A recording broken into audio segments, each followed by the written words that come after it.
El siguiente programa de Crónicas Barriales, Arte y Cultura en la Ciudad ya ha sido emitido.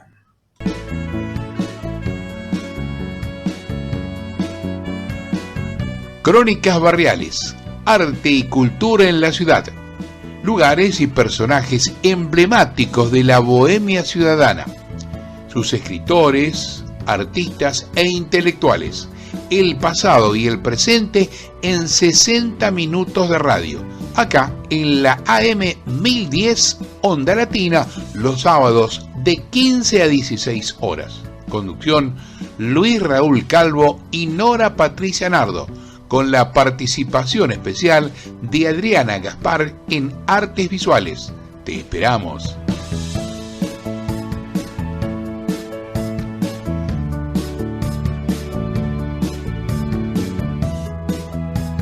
Acabamos de escuchar fragmentos de la versión instrumental de la canción La realidad del cine, Verité, de Luis Raúl Calvo, con arreglos musicales del maestro Oscar La Higuera.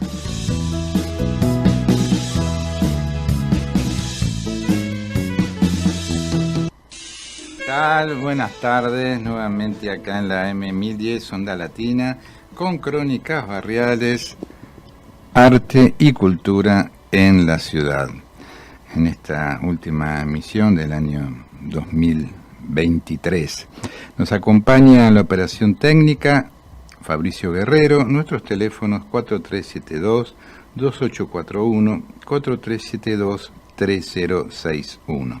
¿Qué tal, Nora? ¿Cómo estás? ¿Qué tal? Buenas tardes a todas y a todos nuestros oyentes. Bueno, sí, una alegría. El año pasó volando, nuestro último programa del 2023. Bueno, con toda la onda, un lindo programa va a estar y va a ser, digo, creemos, como siempre. Y acá, esperando que llegue la carroza. No, esperando que, viste, todo cambie para mejor, que estemos bien todos. Todo cambia, ¿no? Todo cambia, todo cambia. A veces sería mejor que no. A veces no. Bueno, que sea todo para mejor, ¿no es cierto? Que despertemos y nos encontremos con una Argentina de pie. Así es, eso es lo que todas y todos queremos, por lo menos la mayoría, ¿no? Les recordamos para aquellos que quieran... Para aquellos que quieran tener los programas ya editados de Crónicas Barriales, también de Generación Abierta en Radio, tienen que ingresar al canal Generación Abierta en YouTube, que es un canal en el cual se pueden suscribir, aquellos que no lo han hecho, en forma gratuita. De esta manera, al suscribirse, directamente les llega al correo de ustedes todas las actividades que realiza Generación Abierta, entre ellos justamente los programas radiales, pero también los cafés literarios y otras actividades que realizamos en conjunto con otros grupos e instituciones de la cultura. Así que, bueno, justamente hablando de eso, ¿no? Manifestamos también desde nosotros la preocupación, justamente hablando por el tema de cultura, por la posibilidad del cierre de algunas instituciones señeras que realmente han sido un aporte fundamental, ¿no? Para los creadores, para la cultura, me refiero, entre otros, al Fondo Nacional de las Artes. Así es, la preocupación de muchos artistas, ¿no? Y de muchos intelectuales que han pasado por ahí, que han recibido también premios, que en realidad es un lugar donde la subvención, claro, como para publicar sus libros, por ejemplo, ¿no?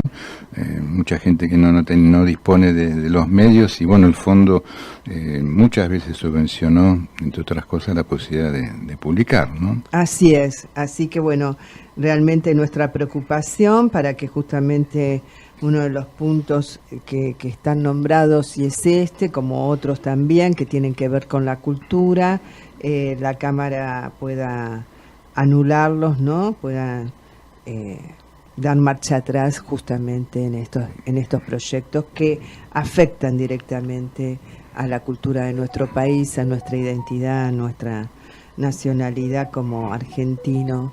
Así es. Y otros tantos, ¿no? Sí. Artículos que va a ser importante que se revean, ¿no? Porque son preocupantes realmente. Bueno, vamos a Callecitas de Buenos Aires. Sí, vamos a Callecita de Buenos Aires. Vamos a decir que hay una callecita que tiene, está por la no zona es una de, callecita porque es una calle. Por la zona de Floresta, ¿no? Así es, está por la zona de Floresta y en realidad es cara en mi sentimiento porque la calle es Mozart y justamente ahí... Es uno de tus músicos preferidos. Exacto, y aparte mi padre tuvo su fábrica de frenos de bicicleta durante muchísimos años, una hermosa fábrica de 2 plantas allí en la calle Mozart, así que recuerdo haber ido a visitarla, era de frenos de bicicleta y galvanoplastía, para aquellas épocas era algo nuevo, con un hermoso lugar también laboratorios, ¿no? De química y física. Así es. Bueno, volviendo a... Tiene que ver con Mozart, ¿no? Claro, volviendo a Mozart el músico, ¿no? Es considerado por muchos como uno de los mayores genios, ¿no? De todos los tiempos, una obra original, poderosa, que abarcó géneros tan diversos como la ópera bufa, la música sacra y las sinfonías. El compositor austríaco se hizo célebre no únicamente por sus extraordinarias dotes como músico, sino también por su agitada biografía personal, marcada por la rebeldía, las conspiraciones en su contra y su fallecimiento prematuro. Personaje rebelde e impredecible, Mozart prefiguró la sensibilidad romántica y fue junto con Händel uno de los primeros compositores que intentaron vivir al margen del mecenazgo de nobles y religiosos, hecho que ponía de relieve el paso a una mentalidad más libre respecto a las normas de la época. Su carácter anárquico y ajeno a las convicciones le granjeó la enemistad de sus competidores y le creó dificultades con sus patrones. Es así. Una posición firme la de Mozart, ¿eh? Sí, realmente esto de defender la libertad, ¿no? Por sobre todas las cosas. Totalmente, una personalidad increíble. Había nacido un 27 de enero de 1756, fruto del matrimonio entre Leopold Mozart y Ana María Perl, el padre compositor también y violinista. Publicaría ese mismo año un útil manual de iniciación al arte del violín. La madre procedió de una familia acomodada de funcionarios públicos. Mozart era el 7º hijo de ese matrimonio, pero de sus 6 hermanos solo había sobrevivido una niña. Increíble, ¿no? Mariana. Sí. Wolfgang y Narde, como se llamó a los 2 hermanos, familiarmente crecieron en un ambiente en que la música reinaba desde el alba hasta el ocaso, ya que el padre era un excelente violinista que ocupaba en la corte del príncipe arzobispo Segismundo de Salzburgo el puesto de compositor y vicemaestro de capilla. Por aquel entonces Salzburgo empezaba a recuperarse de los desastres humanos y económicos de las guerras civiles del siglo XVII, pero aún así la vida cultural y económica giraba casi exclusivamente en torno a la figura feudal del arzobispo, al tiempo que empezaban a circular ideas ilustradas entre una naciente burguesía urbana, todavía ajena a los centros sociales de prestigio y poder. Una atmósfera que cabe recordar para en su momento hacerse cargo de la mentira de Mozart padre, así como de la rebeldía juvenil del hijo. Leopold, en efecto, educó a sus hijos desde una tempranísima edad como a músicos capaces de contribuir al sustento de la familia y de convertirse lo antes posible en servidores a sueldo del príncipe de Salzburgo. Una aspiración lógica y común, ¿no es cierto?, que había en aquel tiempo. Nanette, 5 años mayor que Wolfgang, ya daba clases de piano a los 10 años de edad, y uno de sus alumnos fue su propio hermano. El interés y las atenciones de Leopold se concentraron al principio en la formación de la dotadísima Nannerl, sin percatarse de la temprana atracción que el pequeño Wolfer sentía por la música. A los 3 años se ejercitaba con el teclado del clavecín. Asistía sin moverse y con los ojos como platos a las clases de su hermana y se escondía debajo del instrumento para escuchar a su padre componer nuevas piezas. Estamos hablando a los 3 años. Sí, no. No, de esta atención única, de esta vocación. Bueno, por eso es considerado el más precoz de los genios, ¿no? Así es. Poco después, meses después, Leopold se vio obligado a dar lecciones a los dos y quedó estupefacto al contemplar a su hijo de 4 años leer las notas sin dificultad y tocar minués con más facilidad con que se tomaba la sopa. Pronto fue evidente que la música era la segunda naturaleza del precoz Wolfgang, capaz a tan tierna edad de memorizar cualquier pasaje escuchado al azar, de repetir al teclado las melodías que le habían gustado en la iglesia y de apreciar con tanto tino como inocencia las armonías de una partitura. Un año más tarde se descubrió conmovido en el cuaderno de notas de su hija las primeras composiciones de Wolfgang, escritas en caligrafía infantil y llenas de borrones de tinta, pero correctamente desarrolladas. Con lágrimas en los ojos, el padre abrazó a su pequeño milagro y determinó dedicarse en cuerpo y alma a su educación. Bromista, sensible y vivaracho, el pequeño Mozart estaba animado por un espíritu burlón que solo ante la música se transformaba. Al interpretar las notas de sus piezas preferidas, su sonrosado rostro adoptaba una impresionante expresión de severidad, un gesto de firmeza casi adulto, capaz de tomarse en fiereza si se producía el menor ruido en los alrededores. Ensimismado parecía escuchar entonces una maravillosa melodía interior que sus finos dedos intentaban arrancar del teclado. El orgullo paterno no pudo contenerse y Leopoldo decidió presentar a sus 2 geniecillos en el mundo de los soberanos y los nombres, con objeto tanto de deleitarse con las previsibles alabanzas como de encontrar generosos mecenas y protectores dispuestos a asegurar la carrera de los futuros músicos.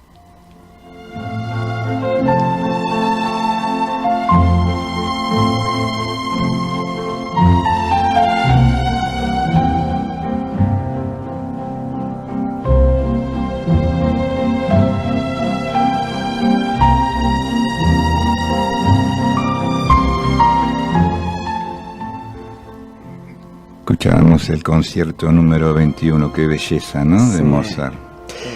Renunciando a toda ambición personal, se dedicó exclusivamente a la misión de conducir a los hermanos prodigiosos hasta la plena madurez musical. Aunque el niño era a todas luces un genio, cabe observar que su talento fue educado, expoliado y pulido por la dirigencia del padre, al que solo cabe achacar haber expuesto a un niño de salud quebradiza a los constantes rigores de unos viajes ciertamente incómodos. La iconografía de Mozart niño no nos ofrece un retrato fiel de su aspecto, pero los testimonios coinciden en una palidez extrema casi enfermiza. Así, los hermanos Mozart se convirtieron en concertistas infantiles en giras cada vez más ambiciosas. Contaban con el beneplácito del príncipe, sin el cual no habrían podido abandonar la ciudad. De 1762 a 1766 realizaron varios viajes por Alemania, Francia, Gran Bretaña y los Países Bajos. En 1762, un año después de la primera composición escrita de Mozart, los hermanos daban conciertos en los salones de Múnich y Viena. En el mismo año viajaron a Frankfurt, Lieja, Bruselas y París. En Versalles, aquel niño mimado por el aplauso de todos, pero niño al fin y al cabo, saltó en un arrebato a las faldas de la emperatriz para abrazarla, y le propuso a la futura reina María Antonieta, entonces niña de su misma edad, casarse con él, además de hacer un público desplante a Madame de Pompadour por negarse a besarlo. De allí marcharon a Londres, donde tocaron en el Palacio de Buckingham y conocieron a Christian Bach, el hijo predilecto de Johann Sebastian Bach, cuyas composiciones sedujeron al niño. En solo 6 semanas, Wolfgang fue capaz de asimilar su estilo y componer versiones personales de su música. Sin embargo, no todos los viajes estaban alfombrados de éxito y beneficios. Los conciertos, en ocasiones similares a números de circo, no daban todo lo esperado. El monedero del padre Mozart se encontraba vacío con demasiada frecuencia. Como la memoria de los grandes es escasa y caprichosa, algunas puertas se cerraron para ellos. Además, la delicada salud del pequeño le jugó diversas veces una mala pasada. El mal estado de los caminos, el precio de las posadas y los viajes interminables provocaban mal humor y añoranza, lágrimas y frustraciones. La primera gira concluyó en 1766. De 1767 a 1769 dieron conciertos por Austria y desde esta fecha hasta 1771 por Italia, donde recibió la protección del padre Martini, que gestionó su ingreso en la Academia Filarmónica. Leopold reconoció que pedía demasiado a su hijo y en varias ocasiones volvieron a Salzburgo para poner fin a la vida nómada. Pero la ciudad poco podía ofrecer a Wolfgang, aunque recibiría a los 13 años el título honorífico de Concertmeister de la corte salzburguesa. Leopold quiso que Wolfgang continuase perfeccionando su educación musical allí donde fuese preciso y continuó su peregrinar de país en país y de corte en corte. Wolfgang conoció durante sus giras a muchos célebres músicos y maestros que le enseñaron diferentes aspectos de su arte y las nuevas técnicas extranjeras. El muchacho se familiarizó con el violín y el órgano, con el contrapunto y la fuga, la sinfonía y la ópera. La permeabilidad de su carácter le facilitaba la asimilación de todos los estilos musicales. También comenzó a componer en serio, primeros minués y sonatas, luego sinfonías y más tarde óperas, encargos medianamente bien pagados pero poco interesantes para sus aspiraciones, aceptados debido a la necesidad de ganar el dinero suficiente para sobrevivir y seguir viajando. A menudo se vio también obligado a dar clases de clavecín a estúpidos niños de su edad que le irritaban enormemente. La mañana del 4 de diciembre de 1791, Mozart todavía trabajaba en el Requiem preparando el ensayo que sus amigos músicos habrían de realizar por la tarde en su alcoba. Hacía ya una semana que los médicos le habían desahuciado. Aquella tarde, durante el ensayo del Lacrimosa, Mozart lloró y le dijo a su cuñada Sophie, llegada para ayudar a Constanza: «Ah, querida Sophie, qué contento estoy de que hayas venido. Tienes que quedarte esta noche y presenciar mi muerte». A la noche, con gran serenidad, dio sus últimas instrucciones para después de su fallecimiento y entró en coma.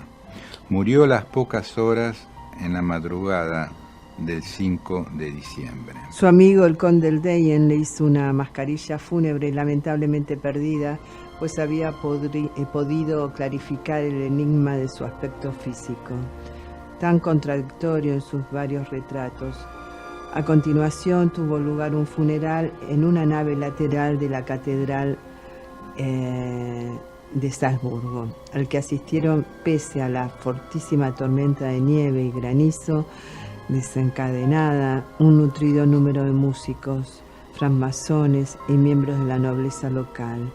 El dato es significativo porque desmiente la leyenda sobre la indiferencia que rodeó su muerte y entierro. Es cierto, sin embargo, que nadie acompañó el cadáver al cementerio de Saint-Mars, donde fue enterrado sin ataúd. pero esas eran las normas dictadas por el emperador José II, en su curioso afán de modernizar la salubridad pública, normas que incluso, después de ser abolidas, fueron respetadas por numerosos librepensadores y francmasones. Bueno, aspectos de la vida de este genial compositor, músico Mozart, que dejó páginas memorables. Vamos a seguimos con la música en este caso, pero con aquellos que le han cantado a Buenos Aires, ¿no? Y hoy vamos a conocer algo de un grupo de los relativamente nuevos, se llama Conociendo Rusia, un proyecto liderado por Mateo Sujatovich, Nicolás Betz en sintetizadores y coros, Willy Salor en batería y Fran Azoray en teclado.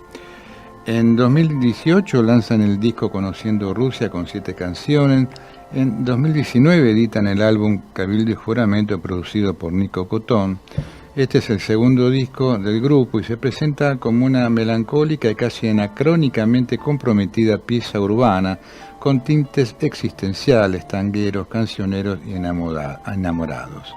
Acudiendo a recursos propios de los Big Band, la obra se presenta como un exquisito retrato y vaivén entre el sainete y la epopeya, al tiempo que se sube a líneas melódicas clásicas que, lejos de ser predecibles, parecieran ser variaciones que la música nacional precisaba. En 2020 presentan Tu Encanto, en 2021 presentan un nuevo sencillo, Mundo de Cristal. En octubre del 21 lanzan junto a David Lebón el single Tiempo sin Sueños, y en 2022 colabora con la nueva versión del clásico tema de Ella es tan cargosa llamado En Redondel, para abril de 2023, en el cual se lanza el single Jaula de Oro junto a Laiva. Nosotros vamos a escucharlo en este tema que se llama Cabildo y Juramento.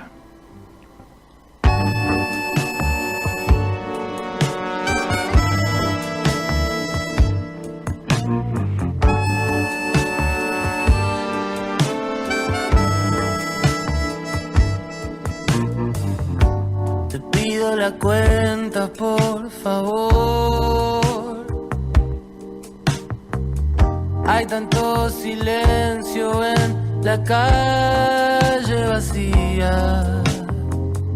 En el cine hay una de terror, pero a mí me asusta lo que veo en el día. Y me gusta pensar que nos vamos a encontrar en la esquina de Cabildo y juramento.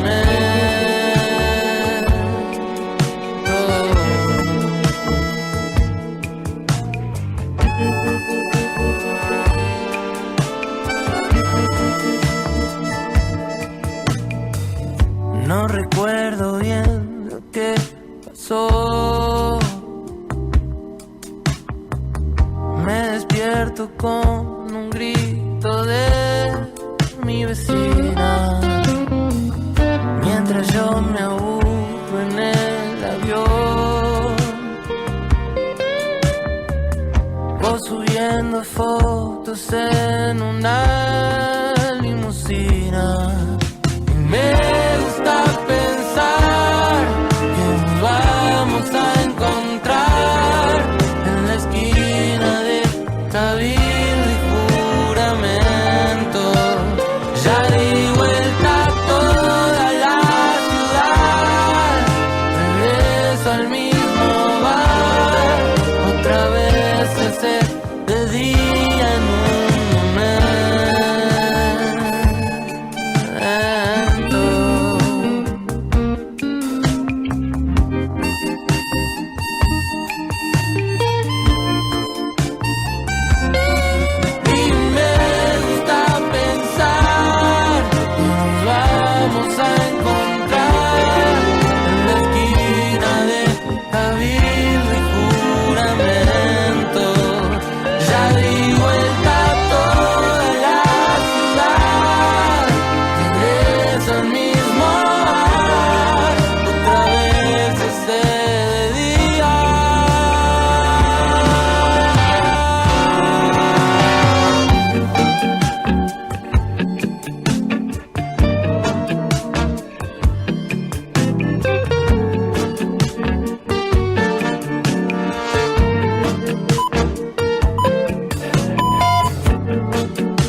Buenas tardes a toda la audiencia de Crónicas Barriales, Arte y Cultura en la Ciudad.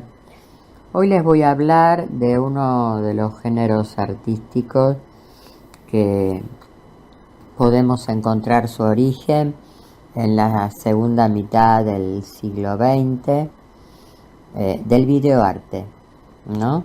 Un género que está habitado por diferentes disciplinas artísticas. Es en realidad un movimiento. Hay diversas teorías acerca de esto, ¿no? Algunos hablan de movimiento. Para mí es más apropiado hablar de género.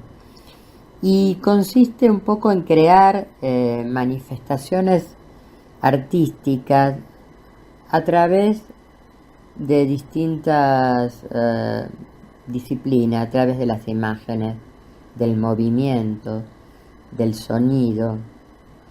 El videoarte está muy vinculado a la performance, por ende está muy vinculado al arte conceptual y al minimalismo. Son, digamos, como las disciplinas artísticas que reúnen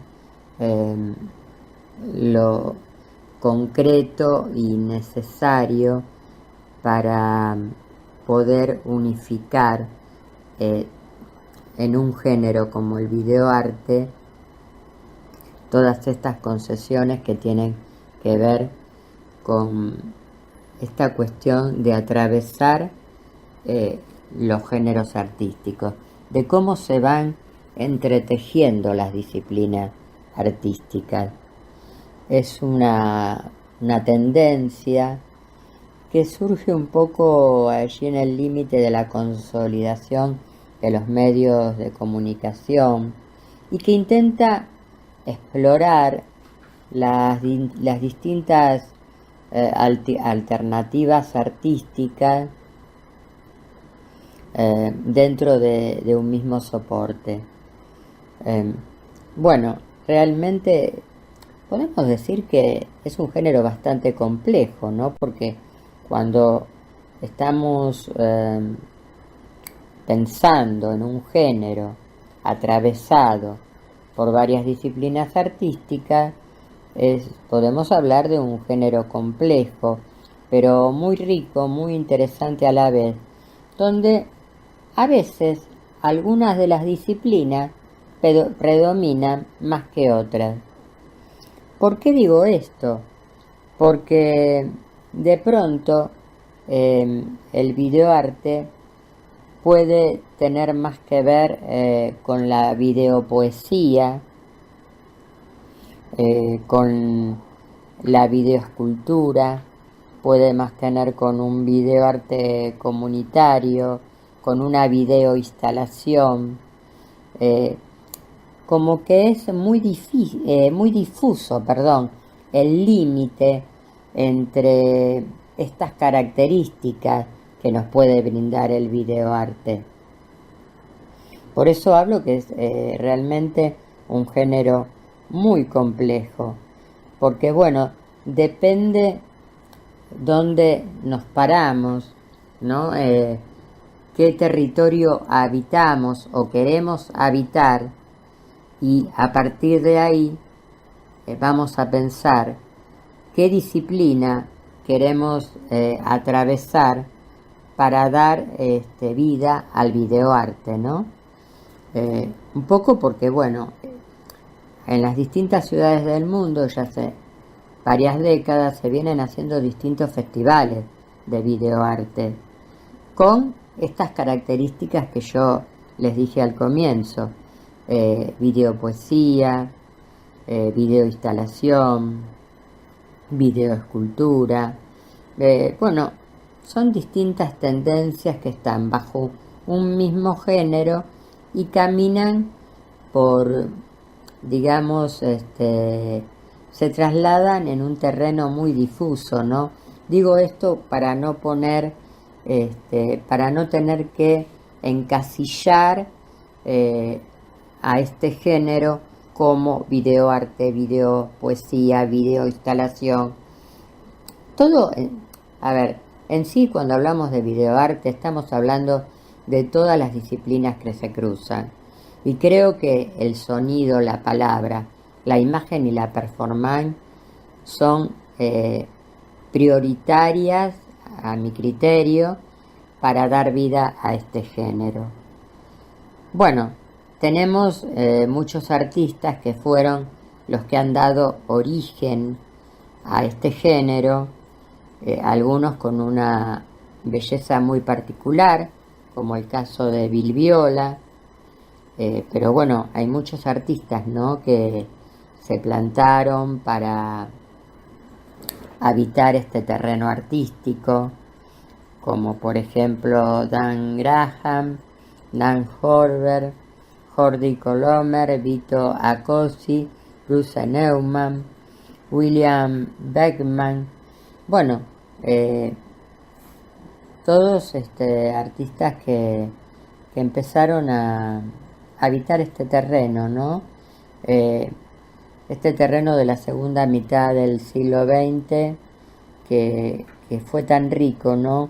Y que hoy es tan difundido y también tan transitado en este mundo contemporáneo, ¿no?, en esta cotidianeidad. Un género que quizás empezó a desarrollarse en Nueva York y en Europa, y que pronto llegó a Latinoamérica, y también por eso hay grandes artistas aquí también, no solo de nuestro país, sino de Latinoamérica, que han hecho importantes muestras de videoarte o que se encargan de realizar distintos festivales. Como así también hay otros y otras artistas que cuando hacen una muestra retrospectiva incorporan este género porque quizás fue uno de los géneros que habitaron en algún momento de su proceso artístico junto con otras disciplinas artísticas. Pero algo que quiero como dejar presente es que el videoarte es atravesado por distintas disciplinas artísticas, pero a su vez es un género autónomo. Esto me interesa que si la audiencia lo tenga claro, ¿no es cierto? Yo sí tengo que aconsejar quizás ver alguno de estos nombres que mencioné anteriormente. Me parece que los de Bill Viola realmente, bueno, tienen algo muy especial, ¿no? Algo muy especial para habitar el mundo contemporáneo, para reflexionar, para hacernos reflexionar y hacernos entender un poco, ¿no?, la complejidad de la contemporaneidad, ¿no?, en la que toda la sociedad estamos inmersos. Pero como dije antes, son muchos y muchas los y las artistas que desarrollan esta disciplina. Así que bueno, con esto creo haber dado un breve panorama, pero claro, de lo que es este género. Y bueno, y quiero desearles a toda la audiencia un muy feliz comienzo de este 2024. Y me despido hasta el próximo año.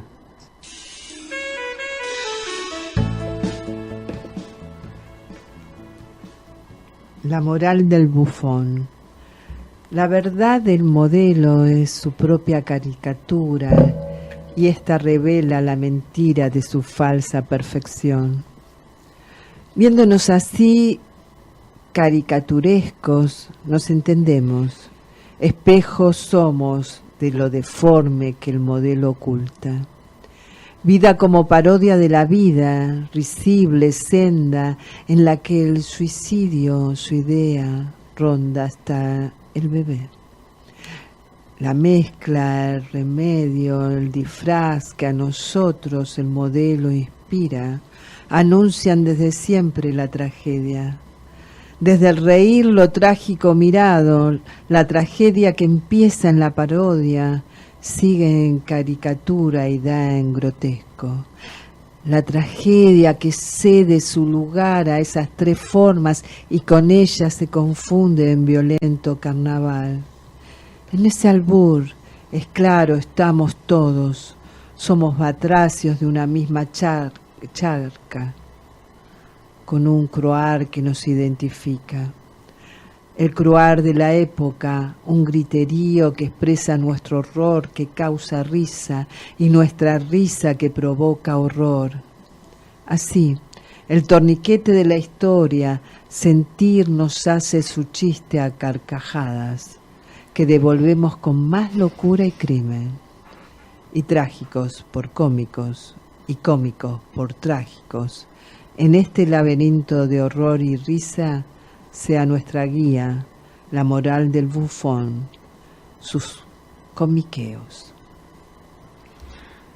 El poema que acabamos de escuchar pertenece a Leónidas Lamborghini, nacido en 1927.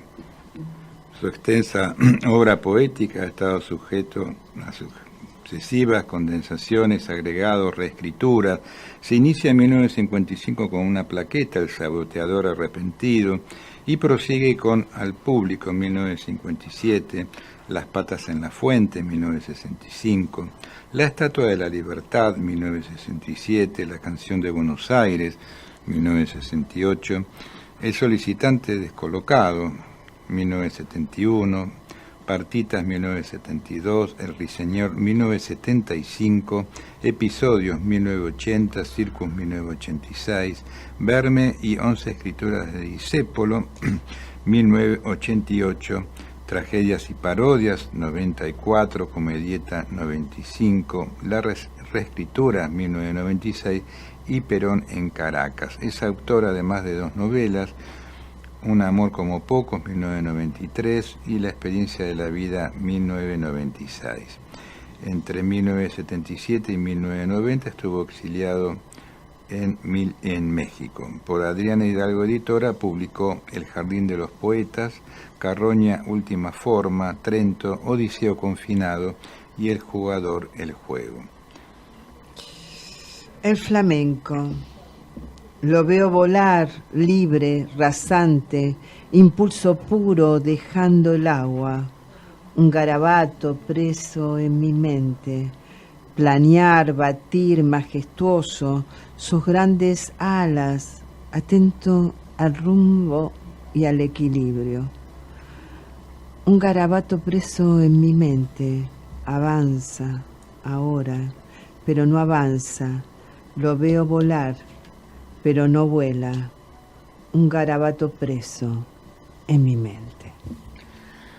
Lamborghini, hombre de elevada formación intelectual, desdeñó empero el ámbito académico y tras haber abandonado la universidad buscó diversos trabajos con los que ganarse la vida, entre ellos el de tejedor, hasta que consiguió publicar sus primeras colaboraciones en diferentes medios de comunicación. Tocado por una innata vocación poética que le impulsaba a buscar su sustento en cualquier actividad relacionada con la escritura, consiguió cierta regularidad como periodista y al alcanzar la treintena puede afirmarse que vivía exclusivamente del producto de la pluma. Es considerado una de las voces más significativas de la lírica argentina contemporánea. El pillo. En el jergón a espaldas nuestras, sufrir simula, seguro ríe. Es el pillo, seguro ríe, su risa oculta cuando se arroja a nuestros brazos llorando a mares. Él es un pillo. Parece entonces solicitarla, nuestra piedad, pero eso es cuando más nos desprecia. Él es un pillo. La fecunda musa de Leónidas Lamborghini no ha dejado de ofrecer constantes muestras de su elevada calidad. presente en algunos poemarios tan significativos en la evolución de la lírica argentina contemporánea, como Las patas en la fuente, La estatua de la libertad, Coplas del Che, la canción de Buenos Aires que habíamos nombrado, y de forma muy señalada El solicitante descolocado, considerado unánimemente por críticos, lectores y colegas de oficio del debate bonaerense como uno de los mejores libros de verso aparecidos en Argentina en la segunda mitad del siglo XX. En él figuran poemas tan deslumbrantes como el que da título a toda la obra, cuya hondura y significación pueden rastrearse a través del fragmento que a continuación se ofrece.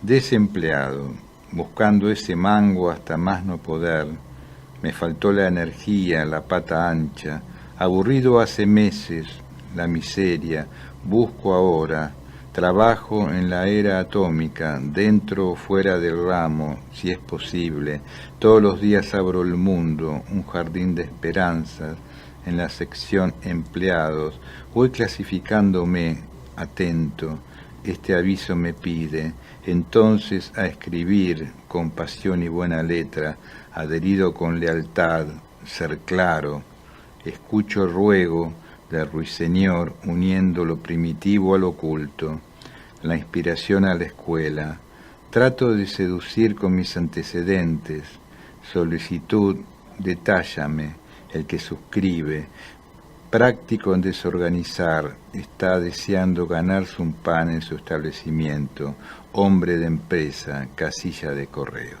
de El solicitante descolocado. Así es, magnífico realmente. Vamos a ir a otro tema musical, en este caso vamos a escuchar al grupo Callejeros. Adelante.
Dejando estos sucios a la posteridad y otros lo sufrirán.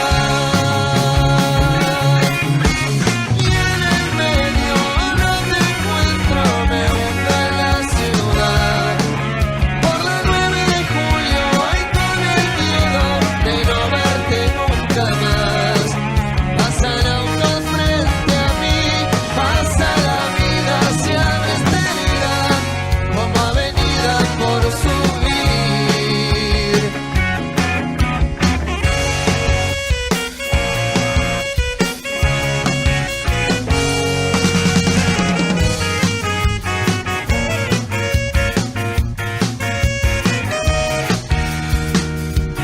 Otra gran duda se desnuda en la noche que me encuentra al final. Otra vez sin paz. Y en el medio no te encuentro, me hundo en la ciudad. Por la 9 de julio y con el miedo de no verte nunca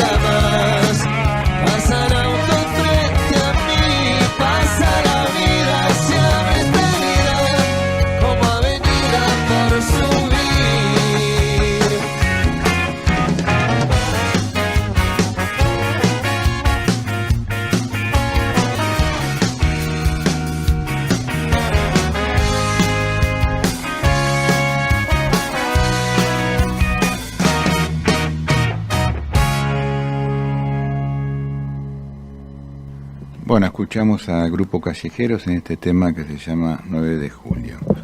Un grupo que muy promisorio, ¿no?, en sus comienzos, y que lamentablemente a raíz de la tragedia, ¿no?, del boliche de Once, lamentablemente, donde murieron tantos chicos, ¿no?, la tragedia de Cromañón, así es. Quedó totalmente desarticulado, ¿no? Sí, muchos presos también. Uh-huh. La verdad que fue un horror esa tragedia. Nosotros estuvimos participando, tratando de ayudar a los chicos y a los familiares que sobrevivieron y a los hijos de aquellos que también fallecieron desde el lugar de la contención. Sí, sí. Y después en las escuelas también trabajando con los chicos que habían estado ese día en el boliche, y los padres no se animaron a decirle a los padres. Ellos no se animaron a decirle. Sí. Ya en la clínica recuerdo que muchos de ellos nos lo decían a nosotros, pero no se lo querían decir a los padres. Y justamente el trabajo en las escuelas era que tomaran conciencia que había que poner en claro lo que había pasado, y si ellos habían estado allí era necesario hacerse una revisación médica a consecuencia de los problemas pulmonares que podían tener a raíz de la inhalación, ¿no?, del plástico de ese momento, ¿no?, que había matado tantos chicos, y que algunos de ellos, como habían sobrevivido, todavía no habían ido a revisación médica como corresponde. Claro, eso lo supimos también después, ¿no? Por eso era tan importante que después lo pudieran comentar. De hecho, muchos lo pudieron decir justamente, como decías vos, cuando retomaron la escolaridad, ¿no? Sí. Volvemos a Lamborghini. Hay una entrevista, larga entrevista, que le hace Sergio Raimondi entre los años 2004 y 2006. Entre algunos aspectos vamos a ir compartiendo con ustedes. Le pregunta Lamborghini acerca de que es importante en la literatura, ¿no? Dice, lo que rompa los estereotipos, lo que rompa los clichés, y que de alguna manera, como decía alguien que no era poeta, pero que lo dijo de una vez para siempre, dar del revés las viejas formas, como un guante, porque no puedes salir de ahí. Hay ruptura y después hay sutura, y después lo que te queda es que todo sume un intento, que veas que has intentado. Cuando hay otra gente dichosa que puede seguir pichicando la mandola eternamente, desde el primer poema al último. Cada uno hace lo que puede. Hay gente que tiene la ventaja de que con un poema pasa a la posteridad. Un poema, dice Lamborghini. El poema de Gutiérrez de Cetina. Ojos claros, serenos, si de un dulce mirar sois alabados, yo no puedo prescindir de esa joyita, y la pongo al lado de la Divina Comedia. Y no puedo prescindir. Es una cuestión de que este puntito acá me está sosteniendo todo esto, y no puedo prescindir. Y a lo mejor saco la Divina Comedia y me quedo con el madrigal. ¿Qué sé yo? No sé. Luego le pregunta a Raimondi por el tema de la relación, ¿no?, entre la escritura y la lectura. Justamente dice Lamborghini, acá entramos al otro tema de la lectura. Como lees, escribís. Y si el tipo es un lector, por más profuso que sea, pero es miope, no va a hacer una lectura productiva.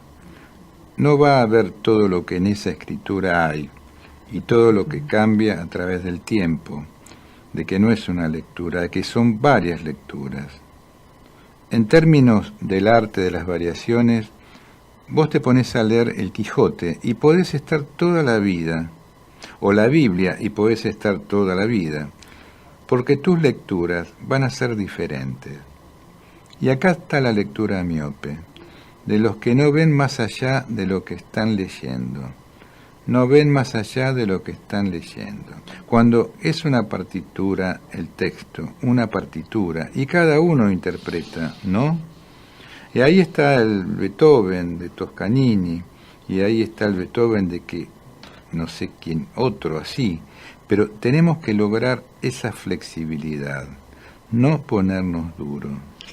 El estereotipo es invencible, pero un día leo esto del Corel cuando dice, hablando de las obras maestras, entre comillas, dice que ninguna piedra se ha de mover de estas pirámides, porque una sola que se mueva, es decir, la perfección. Y ahí está la impostura, la mentira, la imposición, la autoridad del modelo. Entonces te podés pasar 1000 años diciendo que la Tierra es el centro del universo. 1000 años, porque el modelito está que funciona. Pero no fue así, como no son así tantas cosas. Pero eso hay que permanentemente criticar al modelo. Y eso es lo político también. Porque si podés partir de un modelo, pero si no haces la crítica del modelo, entonces yo me dije, voy a cambiar todas las piedras del modelo, a ver qué pasa. Entonces empecé a trabajar con los sonetos de Quevedo, con los de Garcilaso, con todo el siglo de oro. Y bueno, la posteridad dirá, Góngora lo hizo con el Polifemo y Galatea, y parecen juegos. Lo que más me gusta es que parece un juego, y que parece un juego que no conduce a nada. Hay un juglar famoso que empieza un poema, la primera línea, quiero hacer un poema sobre nada, pero las implicancias de estos juegos son fuleras. Es un confín, porque yo mismo lo he experimentado.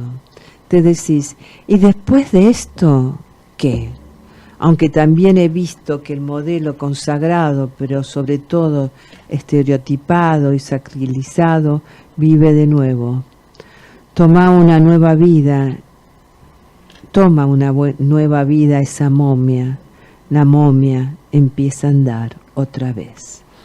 También dice Lamborghini en esta entrevista con Raimondi, con el estereotipo no se puede, vos lo destruís y él vuelve, caes, bueno, ese es el espanto que te agarra, entonces seguís, a lo mejor haciendo sonetos, porque también cuando la ruptura se instala se pierde el goce de estar a la intemperie ahí, con el modelo patas arriba y la pregunta, ¿cómo se arma ahora de nuevo? Y estás en una intemperie, hay que ir viendo si sigue apareciendo algo que a uno lo saque del aburrimiento, porque el aburrimiento es mortal. Yo creo que escribo el aburrimiento para conjurar el aburrimiento. Ese será el secreto de la eterna juventud, porque cuando ya te adiestras, ya esa intemperie ya no existe. Bueno, algunos aspectos de esta interesante entrevista en la cual en estos aspectos estamos viendo qué bueno que está como para instalar, ¿no? Una charla, un debate justamente sobre el proceso de creación, ¿no? Porque un poco lo que habla Lamborghini es justamente acerca de los modelos de estereotipo, los modelos que pueden implicar una ruptura en el arte, ¿no? Todo esto que tiene que ver un poco con el recorrido de un artista, de un escritor, ¿no? A lo largo de su camino por las letras o por las artes, ¿no? Bueno, nos tenemos que ir yendo, queremos agradecerle a todos nuestros y nuestras oyentes que nos acompañaron durante todo el año con hermosos mensajitos, desearles lo mejor para el año próximo, lo mismo para la familia acá de la M1010 Onda Latina, en la cual nos sentimos muy cómodos trabajando, agradecerle a Fabricio por todo el apoyo que nos ha dado a lo largo de todo este tiempo. Y quédense porque ahora viene Nueva Ola y algo más con el amigo Luis. Y entonces sí, nos vamos, Nora. Sí, nos vamos para el próximo año, hasta el año que viene, Luis. Y entonces lo mejor para todos y cada uno de nuestras y nuestros oyentes. Una alegría haber comenzado este año Crónicas Barriales y compartirlos con ustedes, con esos mensajes, con esta alegría que dan en cada encuentro. ¿Nos vamos recordando entonces? Recordando que la belleza y la memoria se deslizan por la ciudad. Deteniendo el vértigo. Hasta el próximo año.